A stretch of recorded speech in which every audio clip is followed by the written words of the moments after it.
Damos início a mais um programa Anatomia do Poder, que vai ao ar dos brasileiros de todos os estados do Brasil e do Distrito Federal, para mostrar o que é o poder através das pessoas que o detêm, em qualquer campo da atuação humana, o poder político, econômico, cultural, científico, esportivo, de tal maneira que, nesses 11 anos de programa, a Rede Vida tem apresentado sempre e sem deixar um dia de fazê-lo, nos domingos às 9 horas da noite. Hoje temos um professor universitário cuja carreira eu acompanhei, das mais brilhantes no campo do direito tributário no Brasil, filho de um excepcional tributarista, meu amigo, com quem escrevi livros, já falecido há algum tempo, é o professor Aires Ferdinando Barreto, que é o professor Paulo Aires.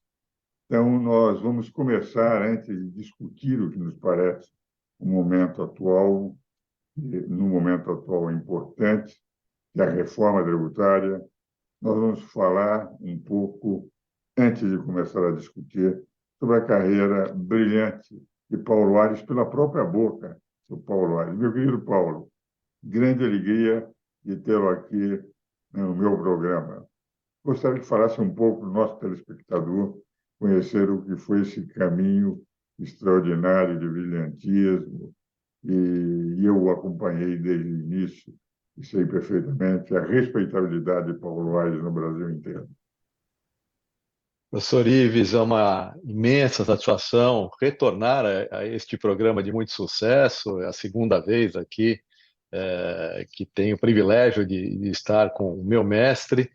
E eu diria que talvez a grande sorte que eu tive na minha vida profissional foi ter esses paradigmas, esses nomes tão importantes como professor Ives Granda da Silva Martins, professor Paulo de Barros Carvalho, e meu pai, Aires Fernandino Barreto, que sempre foi um paradigma a ser seguido, e eu procurei me inspirar nesses meus mestres e estudando diuturnamente o direito tributário, advogando de um lado e fazendo carreira acadêmica de outro. Tive meus títulos aí de mestrado, doutorado, sempre com orientação do professor Paulo de Barros Carvalho, e acabei ingressando na USP em 2008, no cargo de professor associado, vinculado ao Departamento de Direito Econômico, Financeiro e Tributário, e estou lá aí nos últimos 15 anos exercendo essa missão, que é a de procurar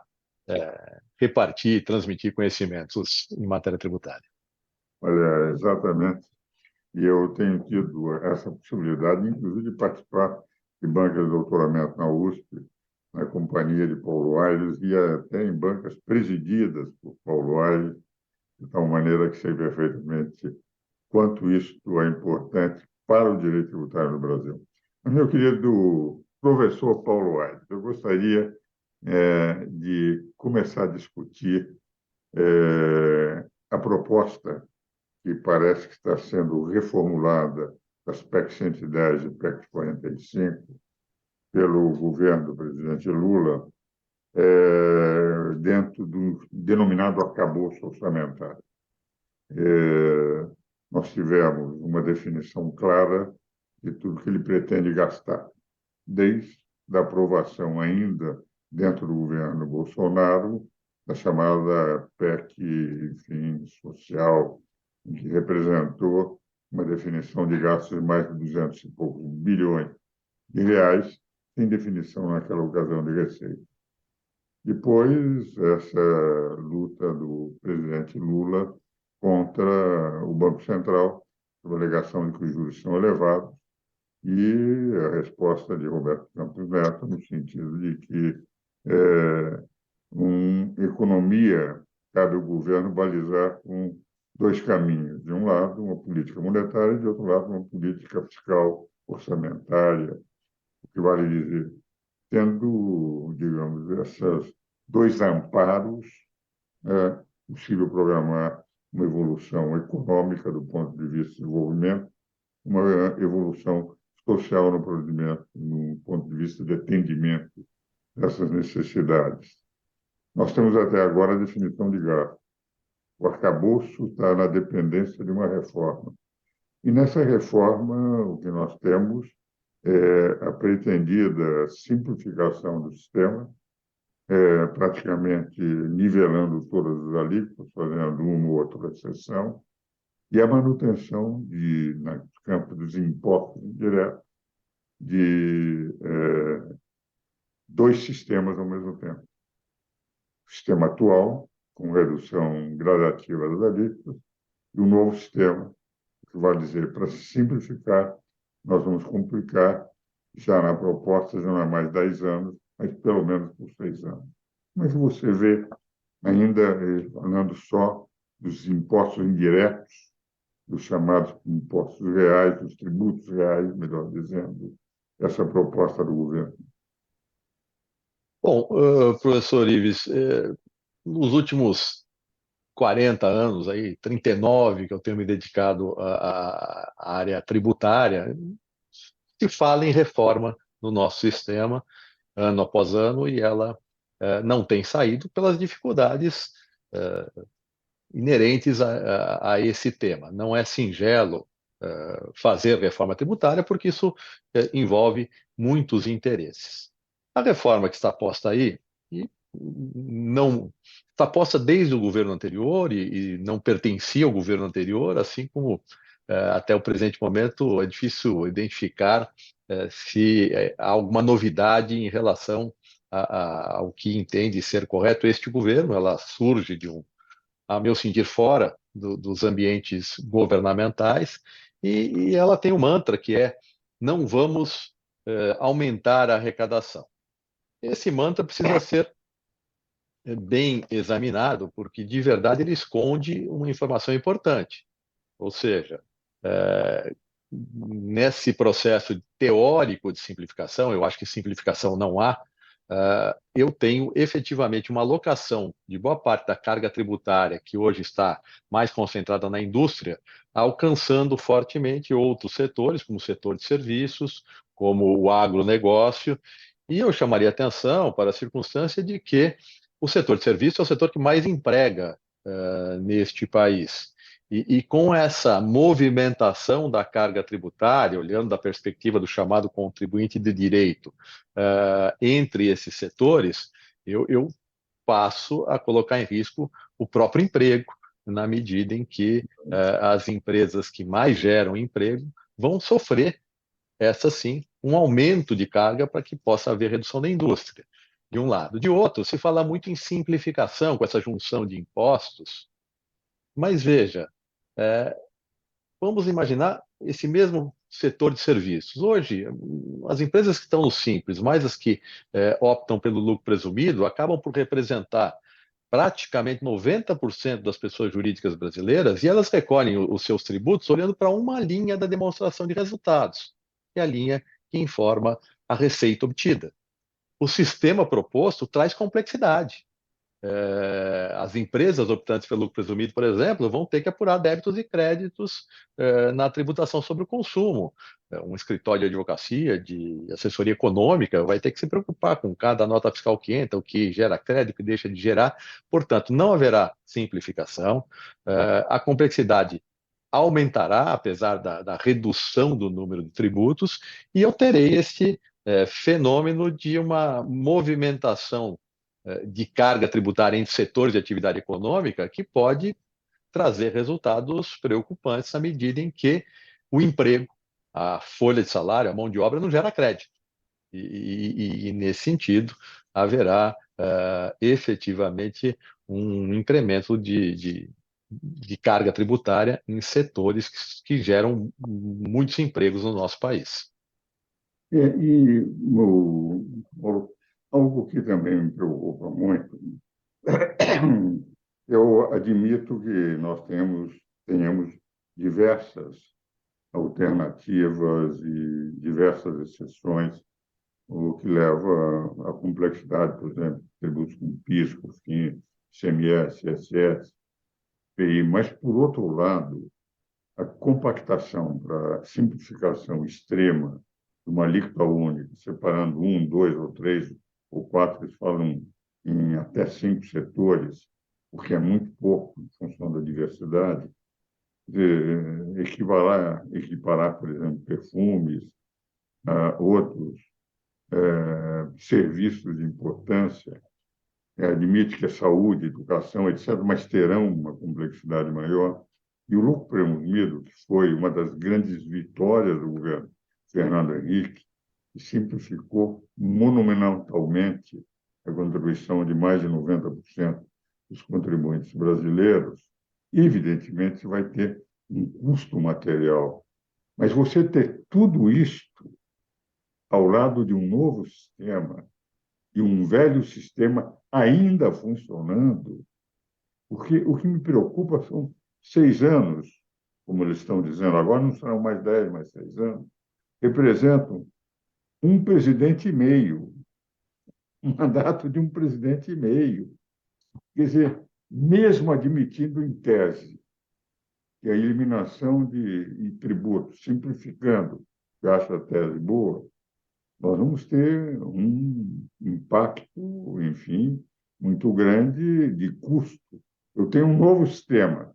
Por mais simples que seja, é algo que eu acrescento, o velho sistema, que só vai desaparecer daqui a 6 anos.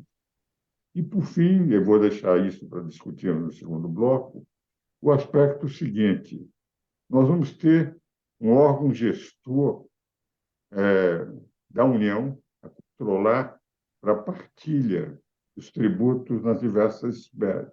O que vale dizer, a representação federativa vai ser fragilizada, porque eu não vou poder ter nesse órgão 5.570 municípios, 27, vou ter representantes que representarão outras entidades sem elas estarem lá presentes. O Pacto Federativo, de alguma forma, enfim, sai fragilizado na possibilidade de cada Estado definir, ou cada município, a forma melhor da aplicação dos seus tributos. Vamos discutir isso no próximo bloco.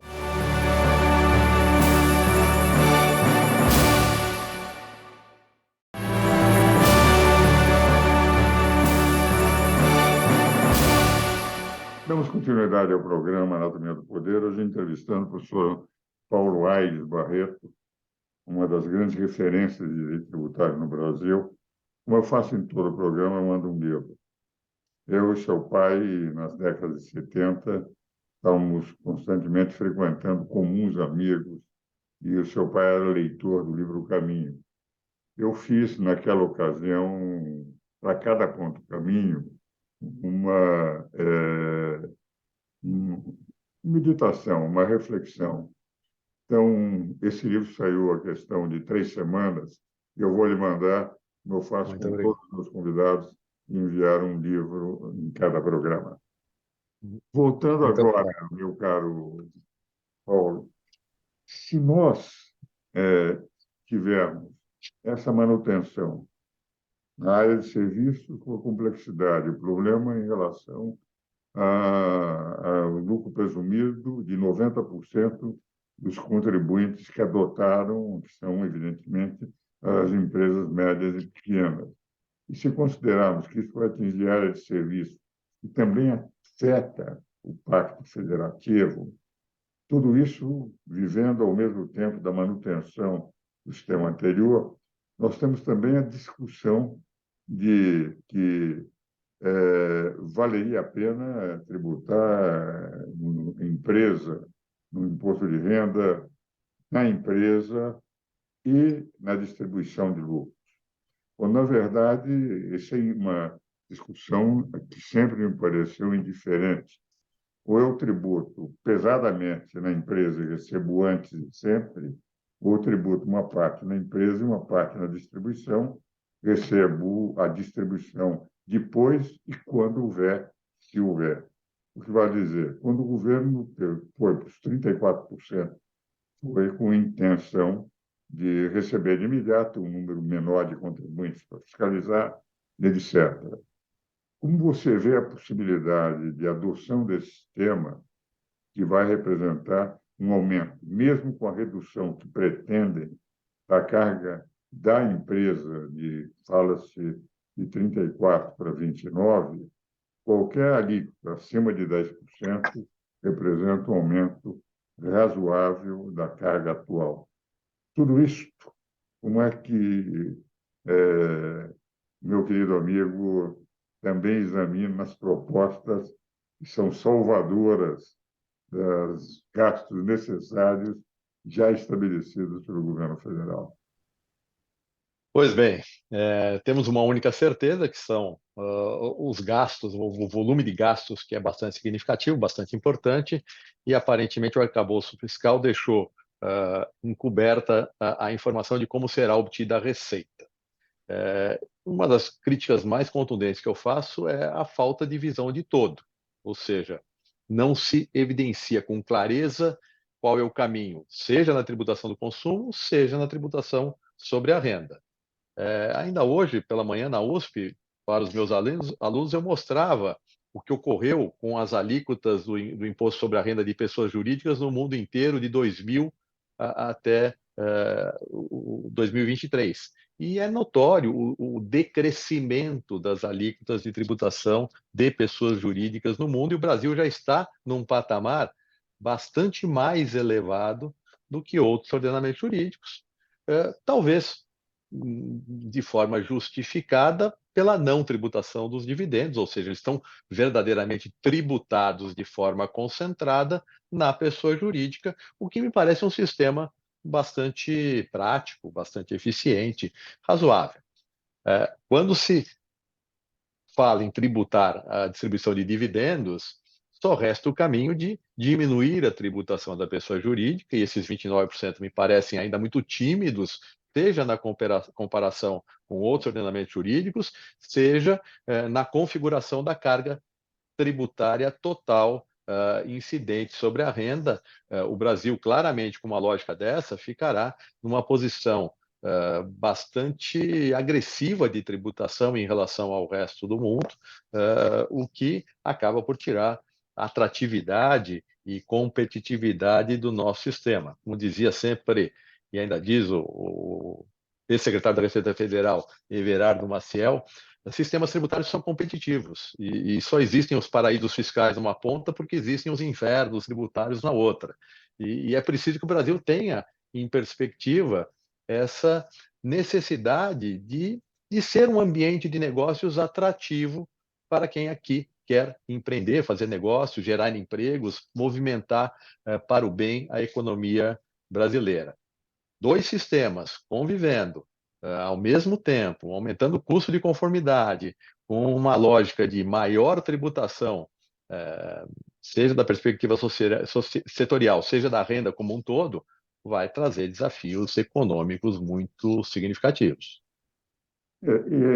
Isto você coloca, Paulo, a mim me impressiona muito, porque todos aqueles que examinem em mais profundidade a proposta, ela conceitualmente é uma proposta bonita.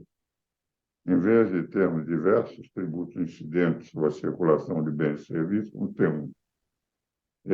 E vamos simplificar os outros temas com uma compactação de alíquotas.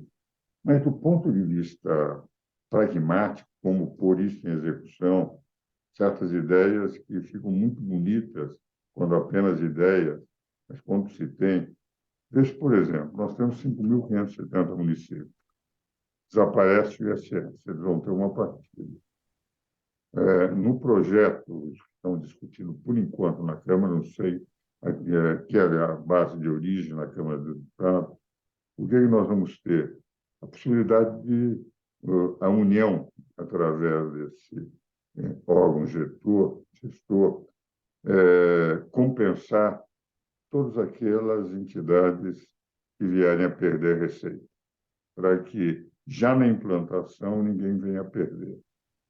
Agora, a nossa experiência em um único tributo, em nível de compensação prometida na lei, e que até hoje está se discutindo, foi da Lei Complementar 87, quando houve o compromisso da União em relação aos estados que vinham perder, e até hoje nós temos discussão nos tribunais, estados alegando que não receberam, entende?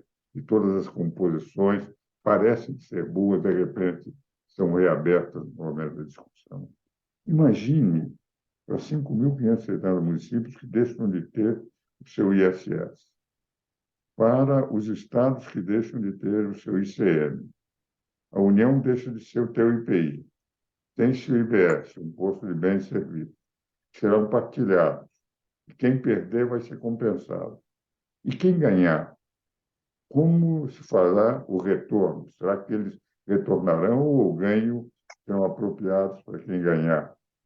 Quais serão os esquemas de fazer? Quer dizer, no próprio campo do direito financeiro, nós teremos problemas que só uma projeção monumental de todos os impactos em todas as entidades federativas é que nos poderia dizer o sistema conceitualmente bom é aplicável. Isso nós não vimos até hoje, apesar das amplas discussões. Isso me preocupa muito, Paulo. E estou plenamente de acordo com tudo que você disse até agora, nas dois blocos. Professor, eu tenho essa mesma preocupação e vejo que um dos grandes focos de resistência à reforma está exatamente nos grandes municípios, os grandes e médios municípios que claramente perderão receita de um lado e a possibilidade de autonomamente exercer a sua competência tributária impositiva, administrando um tributo da magnitude do ISS, há uma resistência muito forte em relação a isso, e ela está pautada por essa lógica histórica de que repasses, fundos ou ressarcimentos no Brasil acabam não funcionando muito bem, e eu diria que essa tríade, médios municípios, grandes municípios, de um lado, mais o setor de serviço e o agronegócio de outro, formam um bloco que resiste a essa lógica da PEC 45 ou da PEC 110. Paulo, desde o tempo de seu pai, quando nós já discutimos reforma tributária antes da Constituição de 88, eu e seu pai fomos para diversas audiências públicas, São Paulo, Brasília, etc. Qualquer reforma tributária é muito difícil. A minha própria presença, uma audiência pública na Constituinte sobre o sistema tributário, é melhor mantermos os tributos anteriores apenas dando uma roupagem mais adequada. Eles não mudaram os nomes, porque para não discutir tudo. Lembra-se a discussão de circulação física e econômica, os danos que isso levou no Supremo. Agora, pensar que vamos se apresentar uma reforma e teremos um sistema novo no mês de julho desse ano, eu que acompanho e leciono há 59 anos em universidade, e acompanhei todas as propostas de reforma tributária, mesmo antes do Código Tributário Nacional. Estou curioso para saber como é que eles vão conseguir. Talvez você seja mais otimista do que eu. Professor, eu acho que isso é utopia pura.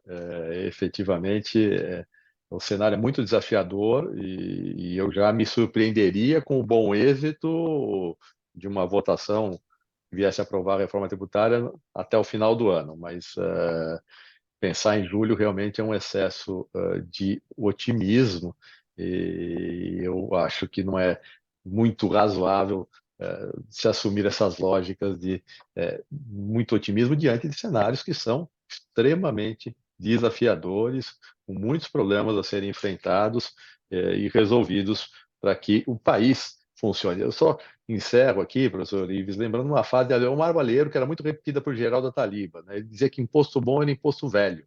E dentro de uma lógica de que nós vamos aprendendo a conhecer o imposto, o seu fato gerador, as suas especificidades, né? E realmente mudar todo o sistema vai trazer muito serviço para o professor Ives aqui, que é o nosso maior especialista em imposto, em tributação de uma forma geral. Você vê que o velho Geraldo Ataliba tinha razão. Imposto bom é imposto velho. E o Osíris Lopes de Azevedo Silva diz: imposto bom é um imposto velho, é como sapato. Sapato bom é sapato velho. Meu caro Paulo, muito grato pela sua presença no nosso programa.